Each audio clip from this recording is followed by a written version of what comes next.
नमस्कार दोस्तों, स्वागत है आपका मेरे YouTube channel PP spiritual talk में। जब जब पृथ्वी पर अधर्म बढ़ता है, जब अत्याचार अपनी सीमा पार कर जाता है, तब भगवान स्वयं अवतरित होते हैं। ऐसा ही एक अवतार है जो त्रेता युग में अवतरित हुआ था, जिनका नाम है श्री राम अवतार। लंका का राजा रावण अत्यंत शक्तिशाली था। वह महाविद्वान था, शिव भक्त था, लेकिन उसके भीतर अहंकार की अग्नि भड़क चुकी थी। उसने कठोर तपस्या करके ब्रह्मा जी से वरदान प्राप्त किया था कि देवता, दानव और गंधर्व उसे मार नहीं सकते। वरदान पाकर रावण का अहंकार और बढ़ गया। वह ऋषियों की यज्ञ भंग करने लगा, देवताओं को पराजित करने लगा और पृथ्वी पर भय का वातावरण फैल गया। देवता भयभीत होकर भगवान विष्णु के पास पहुंचे। उन्होंने प्रार्थना की, हे प्रभु, अब केवल आप ही इस अधर्म का अंत कर सकते हैं। तब भगवान विष्णु ने निश्चय किया, वे मनुष्य रूप में जन्म लेंगे।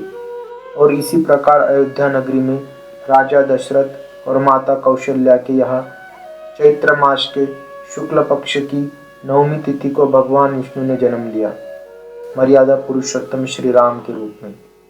राम केवल एक राजा नहीं थे, वे आदर्श पुत्र, आदर्श भाई, आदर्श पति और आदर्श राजा थे। बचपन से ही वे शांत, विनम्र और धर्मनिष्ठ थे। उन्होंने विश्वामित्र ऋषि के साथ जाकर राक्षसों का वध किया और ऋषियों के यज्ञों की रक्षा की। समय बीता, राजा दशरथ ने राम का राज्याभिषेक करने का निर्णय लिया, लेकिन नियति को कुछ और ही मंजूर था। माता कैकेयी के वरदान के कारण राम को 14 वर्ष का वनवास हो गया। राम ने बिना विरोध किए पिता की आज्ञा स्वीकार कर ली। यही तो राम की सबसे बड़ी विशेषता है, धर्म और मर्यादा के लिए स्वयं का सुख त्याग देना। वनवास के दौरान रावण ने छल से माता सीता का हरण कर लिया।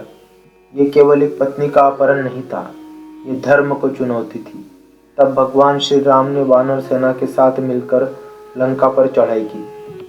हनुमान की भक्ति, लक्ष्मण की निष्ठा और सुग्रीव की मित्रता, सब ने मिलकर एक धर्म की सेना तैयार की। अंततः वह क्षण आया जब राम और रावण आमने सामने थे। एक ओर अहंकार था तो दूसरी ओर मर्यादा, और अंत में विजय हुई धर्म की।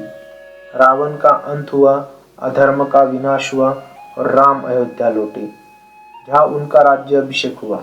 तो दोस्तों, यही था राम राज्य, जहाँ न्याय था, शांति थी और सबके लिए समान धर्म था। राम अवतार का उद्देश्य केवल रावण का वध नहीं था, बल्कि यह देखना था कि मनुष्य रूप में भी धर्म, संयम और मर्यादा से जीवन जिया जा सकता है। राम हमें सिखाते हैं कि शक्ति से बड़ा है चरित्र, राज से बड़ा है धर्म और विजय से बड़ा है त्याग। यही है भगवान विष्णु का 7वां अवतार, मर्यादा का प्रतीक, धर्म का आधार और आदर्श जीवन का मार्गदर्शक, भगवान श्री राम। मेरे साथ मिलकर बोलिए दोस्तों, जय श्री राम, जय श्री राम, जय श्री राम। दोस्तों, अगर आपको ये वीडियो अच्छी लगी हो तो कृपया मेरे चैनल को लाइक, शेयर और सब्सक्राइब कीजिए। धन्यवाद।